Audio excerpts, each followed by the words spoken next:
She posted single girl summer while we were still dating. I commented, love that for you. Then I canceled everything. She was stranded in Ibiza with $50. Hey Reddit. My girlfriend posted about being single on social media while we were still together, not knowing I'd see it. I was literally booking our shared vacation when it popped up. So I canceled the Airbnb, the flights, and the VIP festival tickets, all under my name. She ended up stranded in Ibiza with $50 and no way home. Here's how it went down. I, 28 male, an engineer working remotely for a tech company based in Austin. Good money, flexible schedule. Basically living the dream that everyone thinks remote work is. Been grinding since I graduated at 22. Worked my way up from junior developer to senior engineer.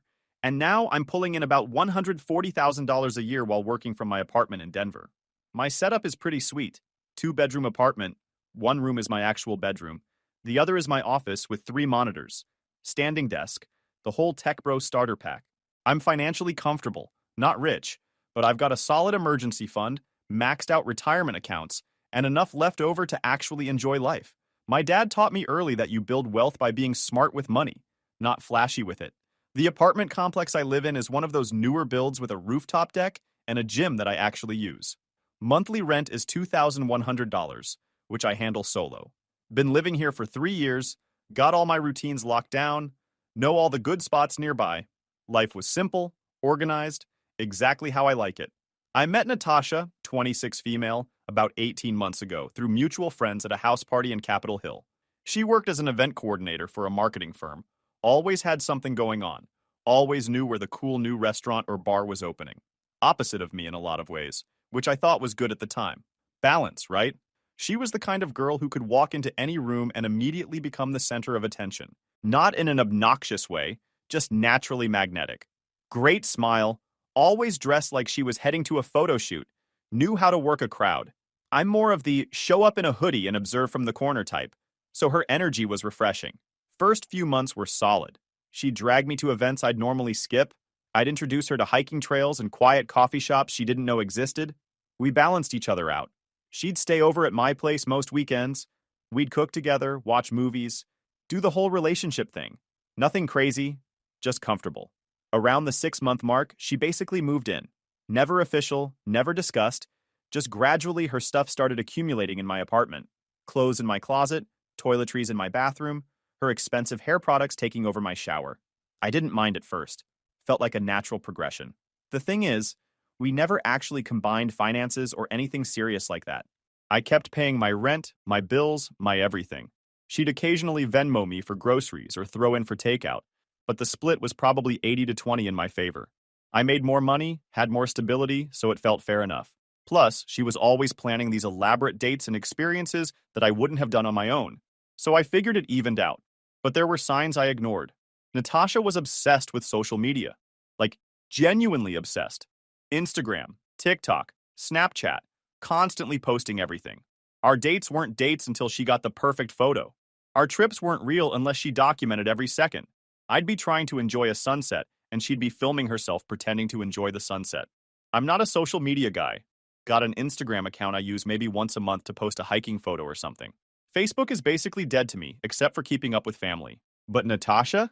Her phone was permanently attached to her hand, and her entire self-worth seemed tied to likes and comments.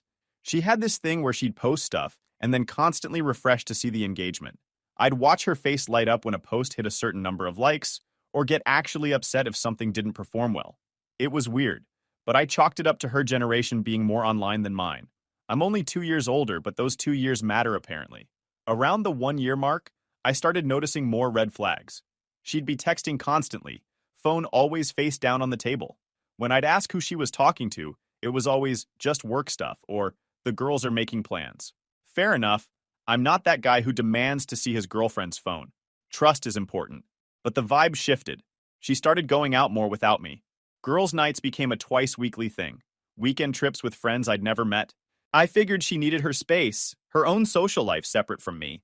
Healthy boundaries and all that. Plus, I was usually working or gaming anyway, so what did I care? My buddy Jackson started dropping hints around month 14. He's one of those friends who pays attention to everything, notices patterns, reads people like books. We've been tight since college, both studied computer science together, both work remote now. He's the friend who tells you what you need to hear, not what you want to hear. Dude, Natasha posted a photo at that new club downtown last night. He mentioned casually during our weekly gaming session. Wasn't she supposed to be at her friend's birthday dinner? I brushed it off. She probably stopped by the club after. What's the big deal? Jackson just gave me that look. The look that says, you're being an idiot, but I'll let you figure it out yourself. Looking back, I should have paid more attention. Then came the Ibiza trip. The setup. Let me explain the Ibiza situation because it's important context for what happened next. Back in February, Natasha came to me with this idea. There's this huge electronic music festival in Ibiza every summer. Been on her bucket list forever. She'd been talking about it nonstop, showing me Instagram posts from people who'd gone previous years, basically building it up as this life-changing experience. We should totally go, she said one night while we were watching TV. It would be amazing. Just imagine us dancing on the beach, the music, the vibes. I'm not really a festival guy. Crowds, heat, overpriced everything, not my scene. But she was excited about it, and I figured why not? I'd been working hard, pulling extra hours on a major project, could use a real vacation. Plus, making her happy made me happy. That's how relationships work, right? How much are we talking? I asked, pulling out my laptop to research. She rattled off the details. Flights, accommodations, festival tickets, the whole package. We're looking at about $8,000 total for both of us for a week. Split down the middle, $4,000 each. Expensive, but manageable. Except when it came time to actually book everything, Natasha hit me with the classic, I'm a little short right now. Can you cover it and I'll pay you back? Routine. I should have said no. Should have told her to save up and we'd book it when she had her half ready. But I was in a good mood. My paycheck had just hit, and I didn't want to be the buzzkill boyfriend who ruins her dream trip over money. So I booked everything under my name. Flights through United, round trip Denver to Ibiza, with a layover in Newark. Airbnb was this sick apartment right near the beach. Could practically walk to the festival grounds. VIP tickets to the festival itself. The works. Total damage, $7,800. I'll Venmo you my half as soon as my bonus check comes in, she promised, kissing me on the cheek. You're the best. The bonus check never materialized. There was always some excuse. The company was delaying bonuses, she had unexpected expenses, her car needed repairs, her friend was having a crisis, and she needed to help out. The excuses rotated, but the pattern stayed the same. I was out $7,800, and she was out zero. By June, I stopped asking about the money. We were going in 3 weeks, and I figured once we were there having an amazing time, the money wouldn't matter. We'd make incredible memories. She'd appreciate everything I did, and it would all work out. That's what I told myself anyway. The trip was scheduled for the second week of July.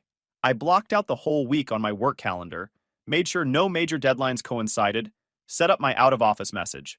Natasha was bouncing off the walls with excitement, planning outfits, making lists of beach clubs to hit, downloading festival set times. Everything seemed perfect. Then Sunday happened. The post-Sunday afternoon, July 7th. 1 week before we're supposed to fly out to Ibiza, I'm sitting at my desk working on a coding problem that's been bugging me all weekend. Not real work, just one of those personal challenges I give myself to stay sharp. 3 monitors glowing, mechanical keyboard clicking, in my zone. My phone buzzes. Instagram notification. Natasha posted a story. I almost didn't check it. Usually her stories are just her getting coffee or some inspirational quote she found, but something made me swipe over and look. The photo was her in front of my bathroom mirror, wearing one of those tiny crop tops and high-waisted shorts. Caption, Single girl summer starts now. No man, no problems. Freedom hits different when you're not tied down. I stared at the screen for probably 30 seconds straight, reading and rereading those words. Single girl summer. Not tied down. No man. My brain couldn't process it. We'd literally been planning our Ibiza trip that morning over breakfast. She'd asked me to remind her to pack her good sunglasses. We were talking about which beach clubs to hit first when we landed. And now, 8 hours later, she's posting about being single? I checked the timestamp. Posted 12 minutes ago. Already had 89 likes and a bunch of comments. Her friends gassing her up with fire emojis and yes queen messages. My stomach dropped. I clicked over to her main feed. She'd posted a photo too. Same outfit, same mirror, slightly different pose. The caption was even better. Officially single and ready to have the summer I deserve. Done being held back. Time to live my truth. Held back? My truth? What was this? Some kind of wellness retreat hashtag? I sat there frozen, trying to make sense of what I was seeing. We hadn't had a fight. No big blow-up, no dramatic argument, nothing. In fact, things had been pretty chill lately. So where was this coming from? I called her, straight to voicemail, texted her, "Hey, can we talk?" Delivered but not read. Then I noticed something. She was active on Instagram, the little green dot showing she was online, probably watching the likes roll in on her Declaration of Independence. Jackson called right as I was spiraling. "Bro, please tell me you saw that," he said instead of hello. "I saw it." "What the actual hell? You guys are going to Ibiza in a week." "Yeah, I'm aware." "So what are you gonna do?" I looked at my computer screen. Open on one tab was our Ibiza Airbnb confirmation. Open on another was the festival ticket portal. Another tab had our United Airlines booking. "I'm thinking," I said slowly, an idea forming. "Thinking what? She wants to be single? I'm going to help her with that." "Oh no." I know that tone. "What are you about to do?" "Give her exactly what she asked for." The response. I didn't call her again. Didn't text. She wanted to make a public declaration? I could respond publicly too. I went to her Instagram post and left a comment. "Love that for you." 3 words. No emotion, no argument, no explanation. Just pure, cold acknowledgement. Then I liked the post for good measure. Within seconds, people noticed. Her friends started commenting stuff like, "Wait, what? And OMG, is this real?" Some mutual acquaintances who knew we were together started sending me confused DMs. I ignored all of it and got to work. First stop, United Airlines. I pulled up our booking confirmation and found the customer service number. The hold time was 15 minutes, so I put it on speaker and started tackling the other cancellations. Airbnb was easier. Logged into my account, found the booking, looked at the cancellation policy. We were outside the full refund window, but I could get about 60% back. Fine. Clicked cancel, confirmed, boom. Done. Refund of $2,100 pending. Festival tickets were trickier. I'd bought VIP passes through this third-party vendor, and their cancellation policy was basically too bad. But I noticed they had a transfer option. I could transfer the tickets to someone else for a small fee. Perfect. I logged into the ticket portal and started the transfer process. Instead of transferring them to Natasha's name, though, I transferred both tickets to my buddy Jackson. He didn't even know yet, but I figured I'd surprise him. The guy could use a win, and he'd appreciate the random VIP festival experience more than my ex-girlfriend would. United finally picked up. Customer service rep named Patricia, very professional. "I need to cancel a round-trip booking to Ibiza," I told her. "Certainly, sir. Can I have your confirmation number?" I read it off. She pulled up the reservation. "I see here you have 2 passengers booked. Are you canceling both tickets?" "Just one. The other passenger's name is Natasha Williams." "Cancel that one, keep mine active." "Oh, I'm sorry, sir, but both tickets are under your name as the primary account holder. If you want to cancel just one, I'd need to create a new booking for yourself and then cancel both tickets on this reservation and rebook you separately." "How much would that cost?" She quoted me some ridiculous change fee plus fare difference, basically wiping out any refund I'd get. I thought about it for a second. "Actually, just cancel both tickets." "Both tickets? You're canceling your vacation entirely?" "Change of plans. How much will I get back?" She walked me through it. Basic economy tickets meant I'd lose most of it, but I'd get back about $800 after their fees and penalties. Whatever. Confirmed the cancellation. The Airbnb host, the airline, the festival tickets, everything in my name, everything I paid for, everything I had complete control over. And within 45 minutes, it was all gone. I sat back in my chair and cracked my knuckles. Felt good. Felt really good. My phone started blowing up. First from her friends, asking if I was serious. Then from some random numbers I didn't recognize. Word was spreading fast. But no text from Natasha herself. Still active on Instagram, though. Still watching those likes climb. Jackson called again. "Did you just transfer festival tickets to me?" "Surprise, you're going to Ibiza." "Dude, are you serious?" "What about Natasha?" "Natasha wanted a single girl summer. I'm making sure she gets the full experience." "You canceled her ticket?" "Canceled everything. Flights, place to stay, festival tickets, all of it." Jackson was quiet for a second. Savage. Absolutely savage. "She made her choice. I'm respecting it. What if she calls you?" "Then I'll tell her to have a great summer." I wasn't angry. That's the weird part. I wasn't even hurt, really. It was more like watching a puzzle piece finally click into place. All those late nights out, all those mysterious texts, all those girls' trips. She'd been checking out of this relationship for months, probably already had someone else lined up, and just needed the right moment to make it Instagram official. Well, she got her moment, and I got mine. I decided to take a shower and clear my head. When I got out 20 minutes later, my phone had 37 missed notifications. I made some food, ignored them all, and loaded up a game to decompress. Around 9 p.m., Natasha finally called. The conversation. I let it ring 4 times before answering. Wanted to finish my match first. "Hey," I said, voice completely neutral. "Hey? Hey? What the actual heck is going on, Blake?" Her voice was shaking. "Not sure what you mean. The Airbnb sent me a cancellation email, and the festival tickets say they've been transferred, and United sent me a notification that my flight was canceled.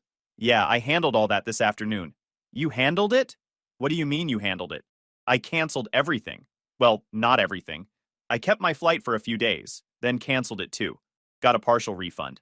"Are you insane? We leave in a week. Why would you cancel our trip?" "Our trip? Natasha? I saw your Instagram post." Silence. Long, heavy silence. That was just for social media. It wasn't serious." "Seemed pretty serious. Single girl summer. No man, no problems. Not tied down anymore." Those were your exact words. "Blake, you're being ridiculous." "It was just a caption. Everyone posts stuff like that." "So we're still together then?" "Of course we're still together." "Interesting. Because you told 2,400 Instagram followers that you're officially single. Kinda sends a mixed message." "It's not that deep. Why are you being so dramatic about this?" I had to laugh. I actually laughed out loud. "I'm being dramatic?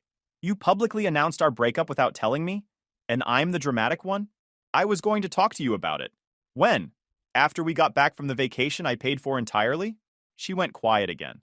"Yeah," I continued. "Thought you might have forgotten that detail. I covered all $7,800.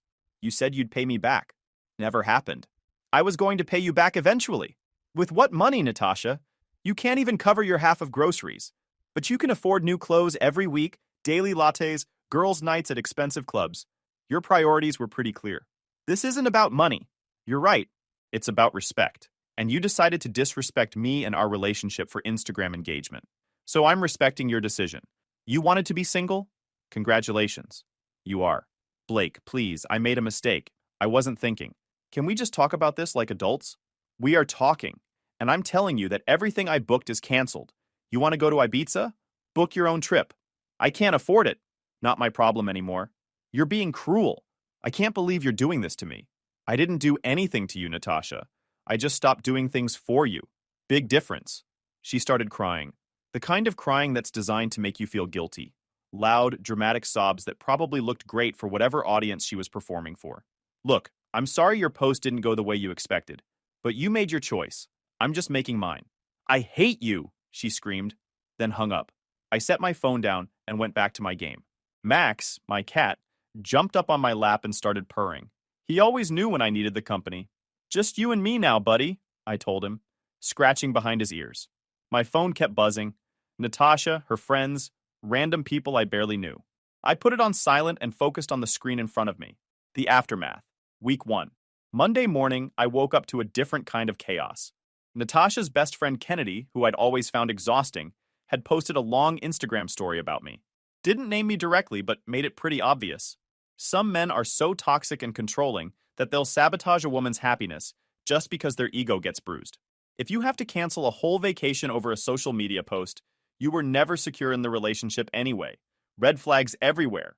The irony was almost beautiful. Jackson screenshotted it and sent it to me with, "The mental gymnastics are insane." Other people started chiming in. Her whole friend group was doing damage control, spinning a narrative where I was the villain who cruelly canceled a vacation over nothing. No mention of her posting about being single. No mention of her never paying her share. Just me being a controlling jerk. I didn't respond to any of it. Didn't need to defend myself to people who'd already made up their minds. The ones who mattered knew the truth. Work was my refuge. I dove into a complex API integration project that had been on my to-do list forever. The kind of work that requires complete focus and leaves no room for relationship drama. My manager even commented on Slack, "Blake's on fire today. Whatever you're doing, keep it up." If only he knew. Tuesday, Natasha started texting from a different number. She'd apparently realized I'd blocked her main one. "Blake, we need to talk about this like adults. You can't just throw away 18 months over a misunderstanding." I didn't respond. "I know you're seeing these texts. Your pettiness is showing." Still didn't respond. "Fine, be that way. I'll find someone who actually appreciates me. I blocked that number too. Wednesday brought an interesting development. I got a DM on Instagram from a girl named Sophie. Didn't know her. Profile looked legit, not a bot.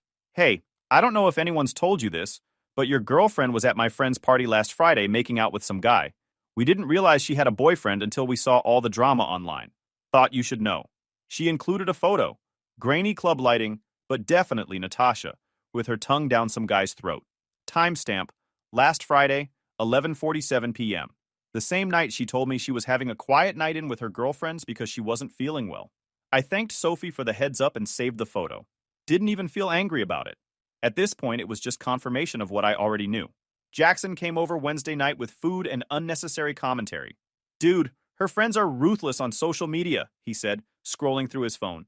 They're making you sound like a straight-up villain. Let them. Anyone with half a brain can see what really happened. True. But still, Kennedy posted some rant about emotional abuse and financial control. Pretty rich considering you paid for everything. Kennedy's never paid for anything in her life. Her dad still covers her rent. Not shocked she doesn't understand basic financial responsibility. We played some games, ordered food, didn't talk about Natasha. It felt normal. Good normal. Thursday was quiet, no texts, no posts, no drama. The calm before the storm. Friday, everything exploded. The Ibiza situation. Friday afternoon, I got a call from a number with a Spanish country code. Answered it without thinking. Is this Blake? Female voice, American accent, background noise like she was in a crowded place. Yeah, who's this? This is Ashley. I'm Natasha's friend. We're in Ibiza, and there's been a massive problem. I almost hung up. Almost. But curiosity got the better of me. Problem? Natasha's here. We all flew out last night. But when we got to the Airbnb, they said the reservation was canceled. And her festival tickets aren't working. And her flight home is canceled too. She's been crying all morning, and we don't know what to do. I had to bite my lip to keep from laughing. Wait, let me get this straight. Natasha flew to Ibiza despite knowing I canceled everything? She thought you were bluffing, or that you'd calm down and fix it. We all pooled money to help her book a last-minute flight, but we can't afford to cover accommodation for a week or new festival tickets. She only has like $50 in her account. And you're calling me because you need to fix this. She's stranded here. Do you know how dangerous that is? Ashley, I canceled that trip on Sunday. That's 6 days' notice. If Natasha chose to fly to Spain anyway, without confirming anything, that's on her. You can't be serious. You're going to leave her stranded in a foreign country with no money? I'm not leaving her anywhere. She went there by herself against all common sense. That's not my responsibility. What is wrong with you? She's your girlfriend. Ex-girlfriend. She made that pretty clear on Instagram. That was a mistake. She didn't mean it. Then she should have said something before flying to another continent. Ashley was getting hysterical now. You're disgusting. What kind of person does this? The kind who doesn't appreciate being publicly dumped and then expected to bankroll a vacation. Tell Natasha to call her new friend from that party last Friday. Maybe he'll help. What party? Ask her. She'll know. I hung up and blocked that number too. Jackson called 30 seconds later. Dude, tell me you didn't actually leave her stranded in Ibiza. I didn't leave her anywhere. She stranded herself. I canceled everything Sunday. She had almost a week to figure it out. That's cold, man. She posted about being single, ignored my attempts to clarify, then flew to Spain expecting what? That I'd magically fix everything? Fair point. So what's she gonna do? Not my circus, not my monkeys. My phone started exploding again. Different friends of Natasha's, all with the same message. I was a monster for leaving her stranded. I needed to fix this immediately. I was going to regret this, etc. I turned my phone off and went for a run. Needed to clear my head. When I got back an hour later and turned my phone on, there were 43 missed calls and about 100 texts. Most from people I barely knew, all about the Ibiza situation. One text stood out, though, from Natasha's mom. Blake, I don't know what happened between you and Natasha, but leaving her stranded in a foreign country is unacceptable. She could be in serious danger. Please be the bigger person and help her get home safely. I almost responded. Her mom had always been nice to me. But then I remembered, Natasha's an adult. She made adult decisions. She can deal with adult consequences. I didn't respond to anyone. Saturday, the social media posts ramped up. Natasha had apparently gotten access to Wi-Fi somewhere and was posting stories about being abandoned and betrayed in Ibiza. Kennedy and her other friends were signal boosting it, adding their own commentary about what a terrible person I was. The narrative they created was impressive. I'd promised to take Natasha on a dream vacation, then cruelly canceled everything at the last second without telling her, leaving her stranded and in danger in a foreign country. No mention of her single girl summer post. No mention of her lying about where she was or who she was with. Just me being a villain. Some people bought it. I started getting messages from distant acquaintances telling me I should be ashamed, that what I did was borderline criminal, that they were disappointed in me. But a surprising number of people saw through it. Guys I knew from college reached out with support. Co-workers who followed the drama sent private messages saying they'd have done the same thing. Even some of our mutual friends who knew the real story started publicly pushing back. One guy, Cameron, who'd known both of us for years, commented on Kennedy's post. Maybe if Natasha hadn't publicly declared herself single and then lied about her whereabouts multiple times, Blake wouldn't have canceled a vacation he paid for entirely. Just a thought. Kennedy deleted the comment and blocked Cameron. But screenshots live forever, and people started questioning the narrative. Sunday, 1 week after the original post, Natasha finally made it home. From what I pieced together through mutual friends, she'd spent 2 nights sleeping on the beach because she couldn't afford accommodation. One of her friend's dads eventually wired money for a flight home, but it took days to arrange.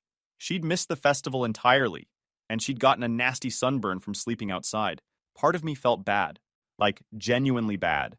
Despite everything, I didn't want her actually hurt or in danger, but a bigger part of me recognized this was a valuable lesson in consequences. She'd made so many bad decisions in a row, posting about being single, refusing to communicate, lying about her whereabouts, flying to Spain without confirming any reservations, all while depending on someone else's money. Monday morning, she showed up at my apartment. The final confrontation. I heard banging on my door at 7 a.m. Max jumped off the bed and started meowing his annoyed meow. I stumbled to the door half asleep and looked through the peephole. Natasha, looking rough, sunburned, hair a mess, wearing the same clothes from her Instagram post a week ago. I opened the door, but kept the chain lock engaged.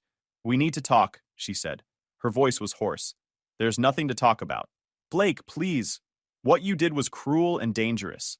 I could have been seriously hurt. You could have also not flown to Spain without confirming you had a place to stay.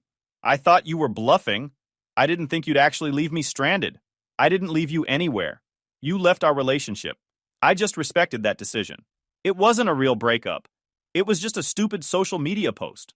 "Natasha, you told 2,400 people you were single. You didn't tell me your actual boyfriend.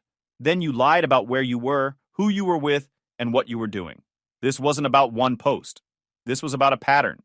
"What pattern?" I pulled out my phone and showed her the photo Sophie had sent. Her face went white. "Who sent you that?" "Doesn't matter. What matters is you were done with this relationship weeks ago. You just didn't have the guts to actually end it until you had Instagram to hide behind."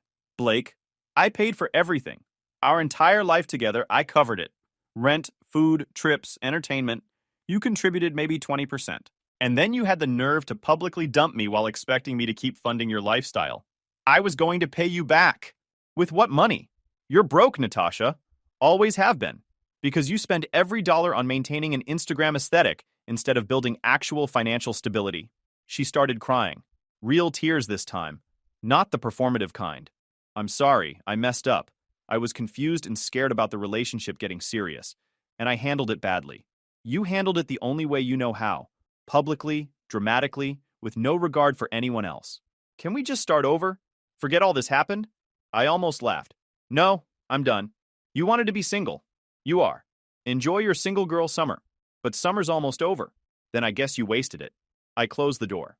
She stayed outside for another 10 minutes, alternating between knocking and crying. Eventually, she left. Jackson came over that afternoon with food. "She's posting again," he said, showing me his phone. Her latest post was a long caption about toxic masculinity and financial abuse and learning to recognize red flags. The photo was her looking sad and reflective. The comments were a mix of support and people calling out her nonsense. One comment stuck out.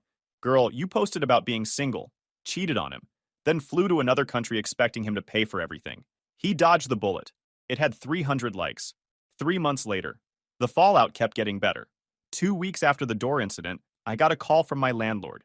Natasha had contacted him asking if she had any legal claim to stay in the apartment since she'd been living there. He laughed and told her no, then called me to give me a heads up that my crazy ex was trying to find loopholes. "Just wanted to let you know she's calling around asking questions," he said. "But you're the only one on the lease. She's got nothing. Same week, Kennedy posted another rant about me, this time including screenshots of texts where Natasha was asking to borrow money from friends. Kennedy was trying to make me look bad for forcing Natasha to beg for help.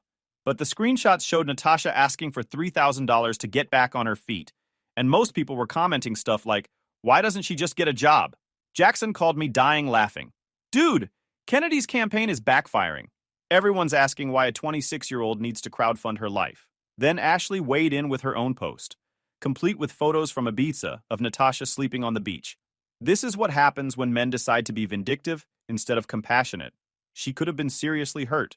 But here's where it got good. Someone in the comments found Natasha's original single girl summer post that she'd deleted and reposted it. Then someone else linked the photo of her making out with that guy at the party. Within hours, the narrative completely flipped. Cameron, the guy Kennedy had blocked, made his own post with receipts. Screenshots of Natasha's stories from the months before Ibiza, showing her at expensive restaurants and clubs. Blake was funding this lifestyle. She posted about being single. He canceled the trip he paid for. Where's the crime? It went semi-viral in our social circle. The comments were brutal. So she cheated, announced she was single, then expected him to still pay for vacation? Math isn't mathing. The entitlement is insane. Why are we acting like she didn't have a week to figure this out before flying to Spain? Kennedy and Ashley both deleted their posts within 24 hours. But Natasha wasn't done trying. 3 weeks after showing up at my apartment, I got served with papers. She was trying to sue me for the cost of her emergency flight home from Ibiza, $1,200, and emotional distress, another $5,000. Jackson was with me when the process server showed up. He read over my shoulder and started laughing so hard he had to sit down. She's suing you? For what? Respecting her wishes to be single? I called a lawyer that afternoon. Cost me $300 for a consultation, but he basically said the case was garbage. You canceled reservations you paid for, that were in your name. You gave her 6 days' notice via her own public social media post. She chose to travel anyway. This gets dismissed immediately. He was right. The judge threw it out in about 15 minutes. Natasha didn't even show up to court. She sent Kennedy to represent her somehow. And Kennedy wasn't a lawyer, so she basically just stood there while the judge shut everything down. Cost me $500 in legal fees total. Worth every penny just to watch it crash and burn. The day after the case got dismissed, I got a text from Natasha's mom apologizing for everything her daughter put me through and asking if we could settle things quietly. Translation: Natasha was broke and needed money. I didn't respond. Week later, Jackson called me with an update. Bro, you're not gonna believe this. Natasha got fired from her event coordinator job. What? Why? Apparently, she was using company resources to plan personal trips and putting stuff on the company card. They audited her after she kept calling out and found like $2,000 in unauthorized charges. The hits kept coming. Her new boyfriend, the club promoter, dumped her after 3 weeks. Posted his own Instagram story. When you realize someone's looking for a sponsor, not a partner. Very direct, very public. Natasha went private on all her socials after that. September rolled around and I finally took that Ibiza trip. Solo. Booked a nice hotel right on the beach. Spent a week doing absolutely nothing but reading, swimming, and eating good food. No festivals, no drama, just peace. Posted one photo. Me on a beach chair with a drink. Caption: sometimes the best company is your own. Didn't tag the location. Didn't mention Natasha. Didn't need to. But I got about 200 likes and a dozen comments from people who knew exactly what that post meant. Jackson's comment: king behavior. When I got back, there was an envelope taped to my apartment door. Inside was a handwritten letter from Natasha. 3 pages of apologies, explanations about her mental health struggles, claims that she'd grown so much, and realized what she'd lost. The last paragraph asked if we could meet for coffee to talk like adults. I took a photo of the letter and sent it to Jackson. His response: are you actually considering this? Hell no. Just documenting in case she tries something else. I never responded to the letter. 2 weeks ago, I ran into Ashley at a grocery store. She saw me, turned bright red, and tried to walk the other way. I didn't chase her down or anything, just continued shopping. But as I was checking out, she appeared at the end of my lane. Blake, hey, can we talk for a second? Not much to talk about. I just wanted to say I'm sorry. For calling you, for the posts, for all of it. We didn't know the full story. You knew enough. You just chose to believe her version. She nodded, looking embarrassed. Natasha's not doing great. She moved back in with her parents. Can't find work. I think she's actually depressed. That's unfortunate. Is that all you have to say? What do you want me to say, Ashley? That I feel bad? I gave her every opportunity to communicate like an adult. She chose social media drama instead. I know, I just thought maybe you'd want to know she's struggling. Appreciate the update. I loaded my groceries and left. Saw her standing there watching me drive away. Last week, Jackson sold those festival tickets I'd transferred to him. Made $800. Split it with me like he promised. Easiest $400 I ever made. Guys, we are so close to hit 100,000 subscribers on this channel. If you are not subscribed to the channel, please consider subscribing. It really helps hit that 100,000 mark. Thanks for making this dream come true.